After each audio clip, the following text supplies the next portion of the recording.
Hey everybody, this is Jim the Tabletop Engineer, and welcome to a new playthrough video. Today I am continuing my Frostgrave solo campaign called Beneath the Ice. My warband has found themselves trapped below the city of Falstead in the underground or undercity area. And if you watched the first episode, you'll know that I am already down one warband member. I've got 5 instead of 6 here.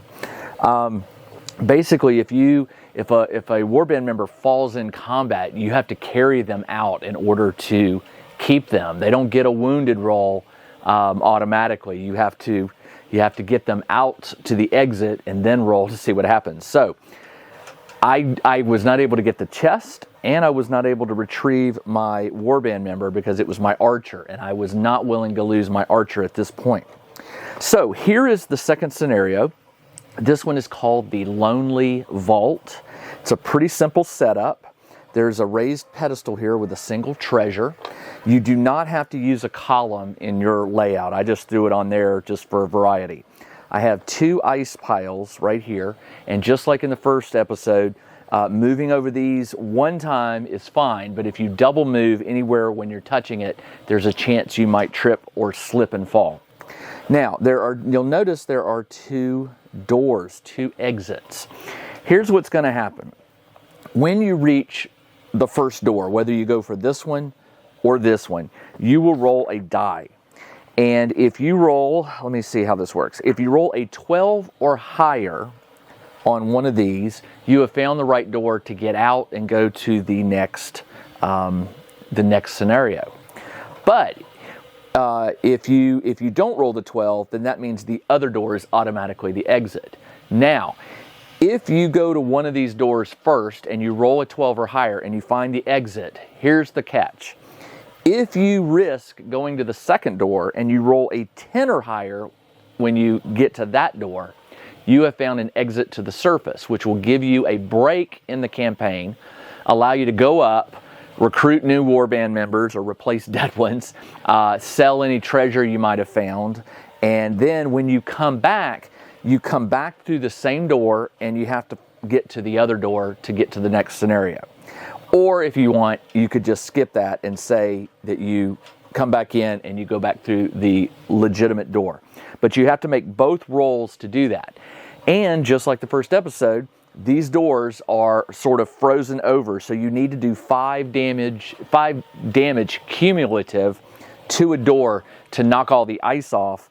And the doors have armor 10 and fight 0. They don't do damage back, but they do have an armor. So if you miss, you got to keep trying to get that ice off. All right, there are 3 enemies here. These are called Vault Guardians, and in the PDF write-up, there is a description of how they operate. Basically, there is an invisible line right here. You cross that line, you're going to activate the first Guardian, and then on the next turn, creature phase, the second Guardian will activate, and on the one after that, the third Guardian. So there is a chance that if you don't move quickly, you could have 3 Guardians coming at you.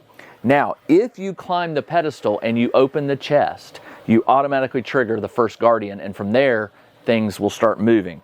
Remember, the second and third Guardian will act, the second one on the turn after the first one activates, and the third Guardian will activate 2 turns after the first Guardian activates. The treasure chest, if you open it, you don't pick it up and carry it. If you open it, there are 3 items inside. A warband member can only carry 1 item. So you will have to dedicate 3 warband members if you want all 3 treasures out. And you still got to get to the door. Now, the treasures don't affect movement. But once you trigger this, the enemies are going to start coming, and you're going to have to hope that's your exit door. And if you're looking for an exit door to the surface, you're going to have to hope or try to make it to this one and check it. You may just go for this far door, hoping that it's your exit of the scenario, and then come back if you have time, or if you are able to defeat the Guardians, come back to this door and see if it is the exit to the surface. So we will see how this plays out. I'm going to get my notes gathered, get a few things gathered, and we are going to play Beneath the Ice, the Lonely Vault. All right, time to go. All right, my wizard, Tynn, Tynn, he has, this is him, this is Vanette, my apprentice. I have an archer. The archer's name, by the way, is, what was it? I just went blank on it. I'm not going to worry about the names right now, but I am down a thug. So I have one thug, one archer, and one man-at-arms. All right, it is now the wizard phase. Remember, it goes wizard phase, apprentice phase, creature phase, and then soldier phase. Now, in this case, the creature phase likely won't happen only because unless I cross this line or open the treasure chest, this one doesn't trigger. So I do have time to get my soldiers and everybody in place and cast some spells. So the wizard is going to go ahead and activate, and he's going to take 2 soldiers with him to group activate. They're all going to do their first movement. They all move 6, which is very fortunate, which is right. 1, 2, 3, 4. Yep. So the soldier is going to go here, the thug behind him, and the wizard is going to come up here. And I do have telekinesis, but the treasure chest is up there for a reason. It cannot, it's magically protected. You have to open it. It's protected, and that's what triggers the guardians. So my wizard has moved, and instead I'm going to have these guys double move. So they'll move 3, and he'll move right behind him. And the wizard is going to cast a spell. I am going to try and cast... Let's cast Enchant Weapon on my man-at-arms, who is the one with the spear. I need to roll an 8 or higher. I rolled a 2. I missed by 6 points, which means I am down a point of health. So let's go ahead and mark that off. I'm down to 14 health. By the way, in the last episode, I earned just a little over 200 XP. So I increased my health by 1, and I lowered the cost of heal by 1. All right, so I failed the spell. Let me make a note of that. I put successes and failures like this, and I just that was a failure. Excuse me. And it doesn't matter whether it's the wizard or the apprentice. Where a succeed is a success and a fail is a fail. Okay, it is now the apprentice turn. The apprentice will also move 6 inches. I'm trying to get around this ice thing because I really don't want to deal with it. The apprentice will move right up next to the wizard, and the archer will move 6 and 3. I'm going to double move them to right about here.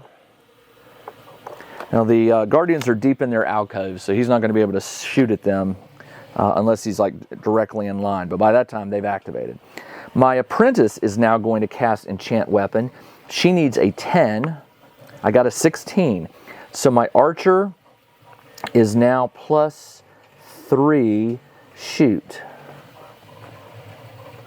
And that was a successful cast of the spell.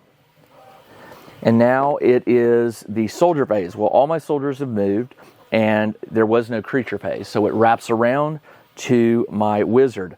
All right, here we go. My wizard is going to tell these, group activation. I'm going to tell these 2 to climb up the pedestal. The pedestal is 2 inches. It takes 2 inches to move 1, and it's a 1-inch height. So he will move 2, 3, 4, 5. He'll get on this side, and then I'm going to have this guy move up. I'm not going to have them activate yet. They're just sort of looking at the treasure. I think... Nope, sorry, I was wrong. I should read my own rules. When you move onto the platform, it triggers the nearest enemy. All right, so now this guy is going to activate. So they've moved, and I might as well go ahead and have one of them open the chest. Now, opening the chest is an action. So opening, and then the other one will take one of the 3 items. I have a potion of healing. Inside is a potion of healing, a grimoire, and a hand weapon. Well, I'm going to take the hand weapon because I made the rule that says if a warband member finds an item that they can actually swap out with their existing one, they can. So I'm going to have the thug, and I hope he doesn't die because remember, if you die, you lose your magic items. The thug is going to get +2 fight, and he is going to take the weapon. So his second action is done, and my wizard will cast a spell. I'm going to cast... Fog won't help because the Guardians know where the chest is. They're going to move towards the chest and then look for enemies to attack. So instead, I'm going to cast Enchant Weapon on the Archer. Actually, no, I can't because the Archer already had it. I'll cast it on the Man-at-Arms. I need an 8.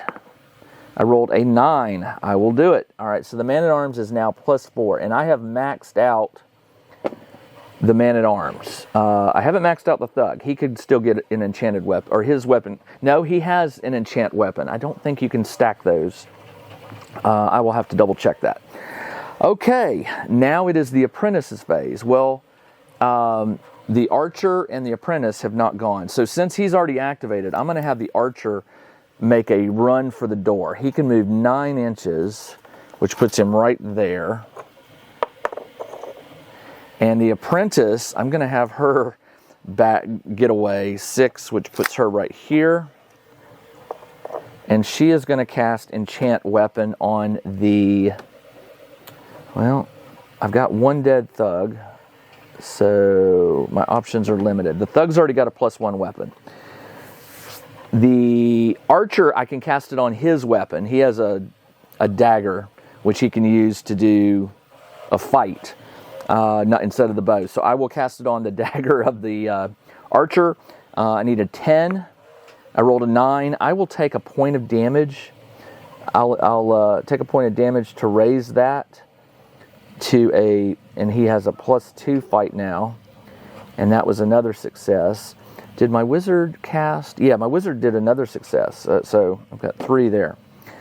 And that is the end of the Apprentice phase. It is now the creature phase. The Vault Guardian can move 5, and he will double move, so he moves 5. When he moves out to here, let's just go ahead. He's going to move 3 to here. He can see the wizard, so he will automatically make a beeline.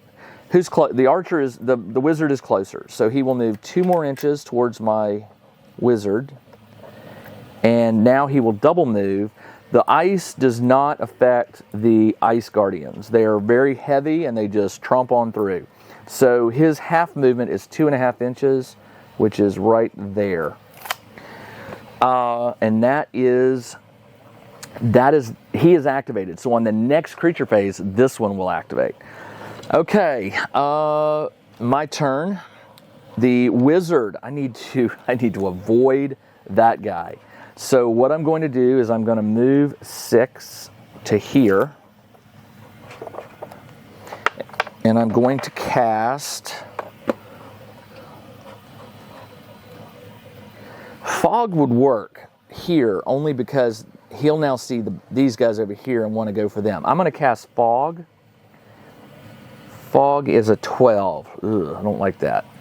But I can't really do enchant. I could do enchant armor. Let's do enchant armor. That's a much more like, well, no. He's still closest, I think. 6.5. No, he's not. Okay. I'm going to try to cast Fog. I need a 12. I rolled a 17, so I did successfully cast it. Let me get that. You're going to have to forgive me. This is a wall, but for now it's going to sub as a Fog. And I'm going to do it just right here. And that was a successful spell. He moved and he cast, so he's done. Apprentice phase, is that guy within 3 inches of the Apprentice? No, he's not. Okay, so the Apprentice is going to move their full 9 here and be done. I'm going to work on that door next. Now it's the creature phase. All right, this creature will move directly towards the nearest one. So he moves 5 plus 2 is 7.5. 7.5 is enough to get in. Well, nope, he has to climb this. So that counts as 2 inches. So he's not going to quite be able to get there. If that's 2 inches, he can really only, let's just do this. 2.5 gets him right there. Then 3, actually almost 4 gets him there. So he does not have enough move to climb. But that's okay, I'm going to attack him anyway. This one over here, because of the fog, he'll move out 3. And then another 2 heading towards the 2. And then another 2.5. And I'm hoping that this fog doesn't dissipate. I cast it this turn, so it stays up, but on the next turn I'll have to see if it dissipates. That is the end of the creature phase. It is now the soldier phase. All right. I'm going to have the man-at-arms 3, 2. That he can move here for a for a total of 5 movement, 2 inches plus 3, and he will attack. He is a +4 fight versus a +3 fight of the Guardian. Blue is mine. I'm +4 versus +3. I rolled a 6 to his 4. 6 plus 4 is 10, which is not enough to get through his armor of 12, but I will shove him back an inch. Next will be my... Do I want to do that? No, I don't. I want him there because I want the ally bonus. This guy's going to hop down behind him, and he's going to attack. Oh, you know what? The man-at-arms never took anything out of the chest. Duh. Okay, never mind. Hopefully we can get this guy beat. He is a thug. He has +2 fight because he's got the +1 weapon, but he gets a +2 because of the ally. So he's +4 versus +3. I rolled a 17 to its 7. 17 plus 4 is 21. 21 minus 12 is 9. He has 13 health, so that creature only has 4 health left. My archer will not shoot into combat, so instead my archer will move to the door and attack it. His attack is +2. I'm going versus 10. The armor of the door is 10. I don't know why I'm rolling a die for the door. Because the door may win. The door may just resist. You have to do the damage. All right. The door rolled a natural 20, so the archer is out of luck. That did not do any good. All right, that is all for my soldier phase. It is now time to activate this one. It is my my wizard phase. The wizard will cast enchant armor on my thug. He needs to roll enchant armor is a 10. I rolled a 2, so I missed by 8. So that is another point of damage on my wizard, down to 13. And a failed spell. And the apprentice phase. Okay, the apprentice will activate it. Will group activate. Both of them will take an attack on the door. So the apprentice will go. The apprentice is plus. I think it's just +0. The apprentice doesn't have much hope. +0. I did roll a 19 to its 3. 19 versus armor 10 is enough to shake the ice loose. Nice. I did 5 damage. I did more than 5. So let's see if that door is my exit. Now remember, I have to roll a 12 or higher on the first door I open to see if it's the exit of the scenario. This is not necessarily the door up to go up. I rolled a 17. So, that is my exit out of this scenario. That's good to know. I would like to get to that door so I could go to the surface. I may send somebody running for it. But remember, they got to chop the ice, open it. The other option is just to kill the 3 guardians, and hopefully that will give me all the time I need. All right, it is now he didn't have to do anything, so I'm going to send him running. He's going to move 9. Oh, no, he's not. He's just going to go to the fog. 7. So he's going to stay through the fog. Not going to go until it dissipates or until the wizard gives the all clear. Because if he goes now, he's just going to pull the 3rd guy in.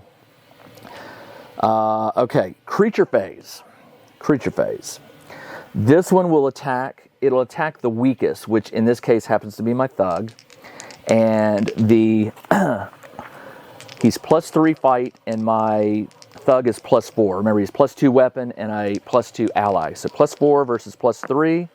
I rolled a 3 to its 4, not enough to hurt me or it. So that one is done. This guy is going to move 5 plus 2.5 is 7.5, which gets him right there. He's coming. And the third one will move up 3. And then beeline that way, 5 plus 2.5, 7.5, so 4.5 inches right there. And now soldier phase. My 2 soldiers will take, the man-at-arms will attack. He's +3, no, he's +4, excuse me. +4, and now he's got the +2 ally, so he's +6 versus +3. I rolled a 14 to its 1. 14 plus 6 is 20. 20 minus 12 is 8 damage, and that is enough to kill or destroy one guardian. My other guy can do something. The man-at-arms didn't get anything, so he just attacked. He hasn't moved, so he will move up here, and that's going to be his done. He's done. My thug is going to, do I want to try to pull them away? I know this is the exit, so this is a tough one. Do I engage him? My thug may lose this. The thug is going to go full 9, which will put him all the way over here. I'm trying to do a roundabout. All right, that means after my wizard moves, he's going to want to move for the man-at-arms, which I'm okay with that. That is that the soldier phase? That is it for the soldier phase, because this guy moved on the apprentice phase. So now, at the end of the turn, I need to roll to see if the fog dissipates. Now, fog is a witch spell. So let me go look at the witch spell. The fog will disappear on a 1 to 4. So let's roll it. I rolled a 3. No, that was not good. All right, so the fog has dissipated. All right, so now it is the start of a new turn, and I've got to figure out what I'm going to do here. Check out the new RPG and Wargame Newsletter. Each week, the tabletop engineer shares news, products, Kickstarters, and much more related to the gaming hobby. It's free to subscribe, so check out the link in the video description below to sign up. Okay, let's think. Well, I got 2 now that could pull him this way. I can do this. I think I can do this. Wizard phase. All right, the wizard needs to move. We know this is the good door. I'm hoping that this is going to be an exit. So I'm going to just move enough to get away from him. I'm going to move right over here. I'm going to move right over here behind my soldiers, and I'm going to cast Enchant Armor on... I haven't cast it on anybody, so I'm going to cast it on my archer first. The thug is going to get into combat, so let's get him taken care of. So enchant armor, I need to roll an 8. I rolled a 4. I am not, that is another failure. Man, my poor wizard cannot win, and he is done. The apprentice, we know this door is good. So what I'm going to do is I'm going to have her cast fog. She has to roll a 14. No, there's no way. That's a bad decision. Let's cast enchant armor on the man-at-arms. She needs to roll a 10. I rolled an 11. So the man-at-arms now has 14 armor. And that's the highest he can go. And I got a successful cast there. And will she move? Yeah, let's get her moving. We'll put her up here behind the wizard. And she's done. Okay, it is now the creature phase. Well, unfortunately, why didn't I have... Oh, no, he couldn't because he was over here. Never mind. So this guy, unfortunately, is going to... Oh, I shouldn't have done that. If he double moves, if he moves 5, he's going to have to double move to engage the archer. So he can't do anything this turn. This guy can move 2.5 plus 2 is 4.5. Oh yeah, he can engage, but he's double moved and he won't be able to do anything either. My man-at-arms is going to have to beat him in order to get something out of the chest. If I can beat all all these guys, I can get it and go, I can do this at my leisure. So, they've moved, it is now my turn. All right, let's do soldier phase. The thug will come around here. He is +2, and he gets +2 because of the archer being an ally next to him. So he's +4 versus +3. I rolled a 16 to its 13. My 16 plus 4 is 20, 8 damage. It has 5 health left. And I am going to shove him back an inch. Because you win combat, you can do that. Now, my archer can take his turn and shoot. The archer is +3 to shoot. And he's +3. I rolled a 3 to its 19, so it dodges it doesn't even dodge, I just miss it. That is it for him. The man-at-arms, who's by himself, he is +4 versus +3. 16 to 18. I got a 20, but he got a 21, which is not good. 21 versus 14 is 7. He's down to 5 health. But he's not wounded, but he's got 5 health left. Okay. Ugh, that was bad.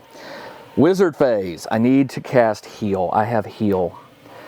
Heal is an 11. I will cast it. I'm going to group activate, by the way, on both of these guys and have them attack. So he will group activate. So he's going to have, first you have to do the move. So the archer will move in, the thug will move in, and he will move here. And then he will cast heal. He needs to roll an 11. I rolled a 13, so he goes back. It's +5 health, so he's up to 10 health now. And that was a successful cast. That was the wizard phase. These guys get to attack because I'm group activating. I'm going to have the thug go. He's +2. +2 is +4. I rolled a 16 to its 1. 16 plus 4 is 20. 20 minus 12, 8 damage. I destroyed another one of these guys. Okay. Apprentice phase. The apprentice will move. I could try to cast heal again. His health is 12. He may need all the health he can get. But you know what? I need to defeat this. I don't have any offensive spells. I have Elemental Bolt, which is a 16 to cast. I do have Push, which is a 14. I could shove him away. But then he's just going to engage with him again, so that doesn't make sense. Let's cast Heal. I need a 13. I got a 7. I am not going to take 6 damage, so that's a failure. I lose, I missed by 6, so he loses a point of health. And the man-at-arms is on his own. All right, the man-at-arms, back to 10 health. He's +4 versus +3. I rolled a 6 to its 2. 6 plus 4 is 10. Not enough, but I can shove him back an inch, which is going to help my archer, hopefully. That is the end of the... Oh, I'm sorry. No. That was the... Oh, yeah, I did win that. He attacked, but I shoved him back. Now, I can grab an item and I can run. I could do that. What do I want to take? I've got a healing potion and a grimoire. I'd rather have the grimoire because I can always sell it. Well, it's hard to sell grimoires unless you already know the spell. The healing potion is only 5 health. Let's do the grimoire. I may need all the help I can get. I'm going to take the grimoire and then I'm going to run. So he goes 1 inch, and then down is his 3, and he can go 9 total. 3, and then, so he got 6 more inches. I'm just going to have him park in front of the apprentice. Do I send them back? I guess if I beat him, I can send them back for the potion. Okay, so the man-at-arms just went. He didn't attack. It is now the end of the turn. They activated on the wizard phase, so they don't get to go. All right, so now it comes back to the wizard phase. The wizard will cast Enchant Armor on the Thug. Enchant Armor is an 8. I rolled a 10. I'll take it. Another successful spell. And the Thug is now up to Armor 11. And that's the maximum he can have. And then I'm going to have him move here. Apprentice phase. Well, luckily the Archer is within 3 of the Apprentice. So I'm going to group activate. And he's also, so I'm going to have him move up here in case I need to double team. And the Archer will move here and take a shot. I forgot the Archer moves, so he's -1. So, or he gets +1 to his roll. The Archer is +3. He's normally +3, but now he's +4 because I moved. I rolled an 18 to its 1. 18 plus 3 is 21. -12 is 9. It has 4 health left. That is the Apprentice. Well, did the Apprentice cast any spell? Yeah, I just cast Armor, so never mind. Or that was the Wizard. He will cast Enchant Armor on. You know, if I cast Fog, I could almost think that the stupid mechanical Guardian would go around the fog, but I didn't put that in the rules, so I'm going to say that the Guardian's sort of smart enough to know what it can go around versus what it can't go around. So casting Fog's not going to help. Let's cast Heal on the Man-at-Arms. I need a 13. I got a 15, so he's back up to full health, which is 12. And I got a successful cast. And that is it for the Apprentice. Now, this one will move down to, and I think, oh yeah, it will engage. So, thankfully I will get the bonus for the Man-at-Arms, but it will attack the Thug because he's the weakest. The Thug is +2, +4 versus +3. I got a 9 versus its 2. 9 plus 4 is 13. It does 1 point of damage. It's down to 3. But better yet, do I want to shove him back? No, I don't. I want the Man-at-Arms to take a shot. And now it is the soldier phase. I'm going to have the Man-at-Arms. Actually, I am going to shove him back. I'm going to shove him back because the Archer already went. Never mind. I'm just going to take a shot. He's normally +4. He's +6 versus +3. I got a 16 to his 4. 16 plus 6 is 22. More than enough to destroy the final Guardian. All right. So that means I can go back and pick up the health potion. So I got all 3 treasures. I'm assuming that you understand that they'll eventually beat the door. That was a miss. That was a miss. That was a hit. All right. So 15 versus 10. So I get the ice off this door. Now, the rules say to roll, and if it's a 10 or higher, this door can take me to the surface. I got a nat 20. Yes. All right. I need that because I'm down a member. So what I'm going to do, because I defeated all of these guys, I am going to return to the surface. I'm going to get another Thug, and then I'm going to come back and go through this door. So there are a few business items to take care of. First, last game, I forgot to roll for the scroll that I found. The rule was that I could roll 3 times and pick the scroll I want. Since I didn't do that last time, let's go ahead and do it this time on video so you see it. And maybe I'll get lucky and get something really, really helpful. So the way this works is there is a scroll. If you're new to Frostgrave and you're not sure, there's a table that you can roll on to determine what the scroll is. And it's on page, where are you? It's on page 96. It's a 2d20. So you roll 1 dice for the column and 1 for the row. So the blue will be the vertical, which is the row, and the green is the column. So I got a 16 and a 7. 16 and a 7 is absorb knowledge. So let me write these down so I remember what I got. Absorb knowledge. And then I roll again. A 114 is Strike Dead. And I can't remember what some of these spells are, so before I decide, I'm going to look them up. I won't do that on your time. 612. 612 is Explosive Rune. All right, those are the scroll options. Like I said, I'm probably going to take Explosive Rune, but I'll look them up. Then, I also picked up a Grimoire. So you roll a Grimoire just like you do a spell. The problem is you can't sell the Grimoire unless it's a spell you already know. So let's roll it. 19 and 8 is Wizard Eye, which, you know what? That's one of my spells. So I will sell that for like, I think it's 250 gold. So yes, I plan on selling that because I do need the gold to upgrade some things.